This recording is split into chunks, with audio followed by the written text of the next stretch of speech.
Nah, nanti udah selesai nih. Nanti di dokter itu nggak langsung jadi dokter. Ya, Kalian kita sekolah selesai itu esket ya. namanya esket Sarjana sarjana kedokteran. itu S1. Oke. Atau mau jadi spesialis Nah, spesialis itu dia berusaha mendalami satu bagian yang dia suka. Susah kayak saya. Saya mendalami bagian anak. Ya.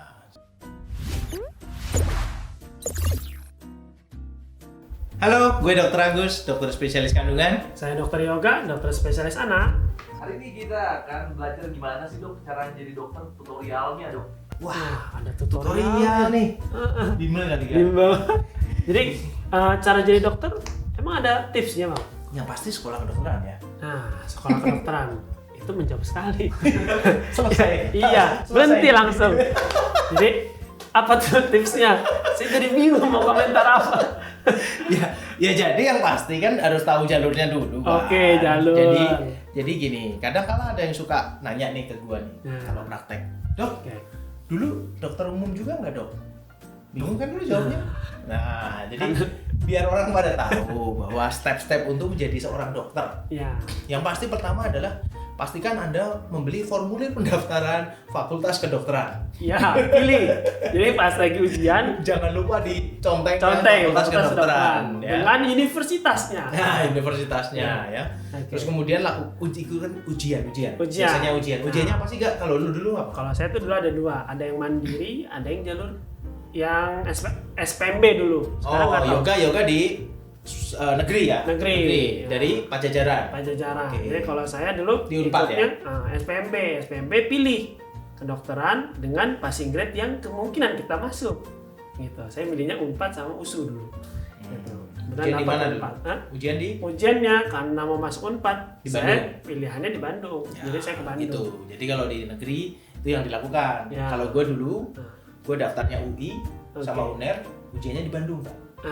Kok gitu? Tapi karena gue Tempatnya daftarnya beda. ke swasta. Oh, oke. Jadi kalau saya di swasta, kalau di swasta ya kita langsung ke fakultas kedokteran di universitas swasta yang kita tuju. Oke. Gitu. Biasanya langsung sama ujian saringan masuk itu ada yang namanya ujian akademis tentunya ya. Jadi pelajaran SMA Oh, ini diujikan. bukan jalur rapot nih, ini beda lagi. Enggak, beda lagi. Kalau swasta jarang yang jalur Jalur rapot rapot. sekarang. Oke. Iya, karena kan tahu sendiri Ya. ya. Oke. Jadi sudah kita ujian tes potensi akademik namanya kan. Oke. Terus ada tes apa yang namanya itu bahasa Psikotes. Inggris. Oh, bahasa Nah, Inggris. kemudian ada psikotes juga. Terus terakhirnya biasanya ada ujian wawancara. Nah, ujian wawancara ini seringkali ditanyakan adalah contoh misalnya motivasi Anda masuk ke untuk dokteran. menjadi dokter apa. Ya. Terus kemudian kalau saya dulu, kamu di sini keluarganya siapa? Oh. Kamu tinggal di mana? Jangan sampai kamu gembel di Bandung Betul. dulu kan. Kalau gembel nanti jadi dibiayai Depsos. Nah, beda Jadi nggak lagi boleh nih, ya. jalur Jadi rapot. kita harus memastikan bahwa kita ini di sini saya dulu Bisa kos. Ya tinggal. udah. Jadi saya ngekos gini. Ditanyakan kerja orang tua kamu apa? Hmm. Maksudnya pasti akan dilihat. Itu jadi satu faktor karena akan dilihat. Ini benar nggak sih mau sekolah kedokteran? Karena kan Dan bakal berkelanjutan. iya orang kan ngomong kalau sekolah kedokteran mahal ya betul ada betulnya. Ya. Tapi kan sekarang jujur aja semua sekolah mahal menurut gue Ya, ya. betul. Jadi ya kita akan ditanyakan hal-hal yang mungkin nggak berkaitan dengan pelajaran. Pelajaran. Ya, nggak kan kenapa kamu ditanyain anatomi nggak mungkin yang belum masuk. Tinggal Oke, bilang itu nggak yang tahu, Pak. wawancara ya. Iya wawancara. Nah, itu kalau yang tadi kan yang swasta. Nah, kalau yang mandiri jalurnya kalau yang swasta kan dia jelas langsung datang ke universitas itu. Kalau yang negeri itu ada 2 jalur. Ada 3 jalur bahkan sekarang. Kalau yang jalur pertama jalur ujian yang tadi SPMB. Yang kedua jalur rapot. Biasanya ini jalur dari daerah nih. Jadi masing-masing daerah dia Mengajukan ngajuin jagoannya. ngajuin jagoannya nih buat nitip nih supaya nanti si dokter ini akan kembali ke daerah dia untuk membangun Ya. daerah dia. Jadi putra daerah biasanya. Putra ya. daerah istilahnya. Yang satu lagi jalur mandiri. Jalur mandiri mirip-mirip kayak yang swasta. Tes ya. Tes. Pak. Jadi tesnya sama potensi akademik, terus TOEFL, sama satu lagi psikotes dan terakhir wawancara. Sama, kurang lebih sama ya. Kurang lebih sama. Ya wawancaranya itu selalu kenapa motivasinya mau masuk jadi dokter. Tuh. Terus jadi dokter ini sekarang katakanlah kita sudah masuk. Udah masuk. Udah masuk nih. Oke. ospek dulu lah. Ospek dulu. Sekarang udah Zaman nggak ada dulu, ospek. sekarang nggak ada ya? Sekarang nggak ada. Sekarang apa? Orientasi. Sekarang orientasi. Orientasi tujuannya adalah mengenalkan sebenarnya fasilitasnya apa. Terus kemudian ya rasa bangga sama universitas, rasa bangga sama fakultas, kenal oleh gurunya, kenal oleh staf yang lain, kenal oleh teman-teman atau kakak kelasnya misalnya. Jadi orientasi tempat dan alat dan fasilitas. Ya. Oke. Terus kemudian kita mulai masuk nih semester 1, 2, 3 dan sebagainya lah. Semester itu kita bagi dulu. Kalau dulu ya, ini kan dibagi preklinik, ada sama klinik kan. Kalau sekarang udah sifatnya KPK. Sistem kompetensi berbasis kurikulum berbasis kompetensi. Kurikulum berbasis kompetensi. Suka gini dia, tak fokus. Ya salah. Ya. Nah, nanti udah selesai nih. Nanti di dokter itu nggak langsung jadi dokter. Ya, kalian kita sekolah selesai itu S.Ket ya. namanya S.Ket, Sarjana kedokteran. itu S1. Oke. Itu S1. Berikutnya kalian baru dilatih untuk menjadi dokter. Ikut namanya sistem koasisten, koas. Gitu. Koas berapa lama sekarang, Mas? Koas sekarang 1,5 tahun ya. 1,5 tahun. Jadi kurikulumnya sekarang 5 tahun untuk jadi dokter umum. Ya. Sampai selesai. Kalau lancar. Kalau nggak ada yang pending Kalau ya. nggak ada bermasalah. Nanti koas udah selesai koasisten, udah selesai koas. Koas ini kalian Koas ini ngapain sih, Kak? Nah, koas ini nanti dia itu kan dokter itu nanti ada bagian-bagian itu, ada dokter penyakit dalam, ada dokter saraf, ada dokter bedah, anak. Nanti kalian rolling saat ya. koas itu akan rolling masuk, dibimbing oleh dokter spesialis yang berada di tempat tersebut. Jadi pembimbingnya harus yang dokter spesialis karena dia yang lebih tahu tentang ilmu Bagian segala macam di bagian itu. Jadi koas ini adalah proses untuk menjadi dokter. Ya, jadi jaga UGD juga, jaga ruangan juga. Betul. Ya, dia akan diajarkan. Jadi misalnya dia di bagian anak ya dia belajar tentang ilmu kesehatan anak dari nol sampai seluruhnya sampai dia lulus. Ya, kalau nonton drakor yang yang tentang medis nih, kadang suka ada dokter-dokter baju putih yang ngikut-ngikut tuh dokternya. Nah, itu koas tuh. Koas ya. Ya. Jadi jangan dimusuhin juga bahwa koas ini sebenarnya bukan cuma kita buat percobaan ditanganin koas, enggak juga. Karena dia ada profesionalitas yang sudah ditanamkan di situ bahwa dia harus nge-treat pasien gitu. Ya. Jadi dia melakukan pemeriksaan dasar, melakukan anamnesis ke pasien, dan dia akan menyarankan terapi di ACC nggak sama spesialisnya. Di ACC baru dia beri. Jadi diawasi, nanti dia diuji dalam tanda kutip sama spesialisnya, kenapa kamu kasih obat A, kok nggak obat B? Nah, dia akan memberikan reasoning. Reasoning dia mempertahankan argumennya berdasarkan penelitian bla bla bla. Ya itulah proses pembelajaran menjadi seorang dokter. Betul. Nanti udah jadi koas nih, udah beres nih koas. Ya, lulus nih. Lulus dokter. Sumpah dokter dong. Oh, sumpah dokter. Sumpah dokter. Ya, sumpah dokter. Sekarang sudah ada yang namanya program internship. Dia ditugaskan 1 tahun ya untuk supaya lebih mahir oleh Kemenkes ya. Tujuannya langsung di lapangan. Kalau ini dia nanti akan 4 bulan di puskesmas dengan 8 bulan di rumah sakit. Sehingga rumah nanti sakit dia juga akan rolling nih dia. Akan jadi lebih terbiasa dengan tindakan. Ya. Karena kalau dulu waktu dia koas ada orang tempat bertanya, kalau dia intensif dia akan jadi lebih mandiri. Dia megang sendiri kan. Cuman ada supervisornya tetap. Biasanya dokter umum yang ada di rumah sakit tersebut. Jadi membina gitulah, mengawasi. Ya, istilahnya mah kayak kalau bahasa itunya mah seniornya lah. Ya, seniornya yang itu yang dilakukan seorang menjadi dokter. Nah, setelah selesai ini semua, nanti seorang dokter itu akan bebas mau kemana. Ada yang menjadi pegawai negeri, boleh, ya kan? Mau bekerja pelayanan di primary health care, boleh. Puskesmas atau klinik, boleh.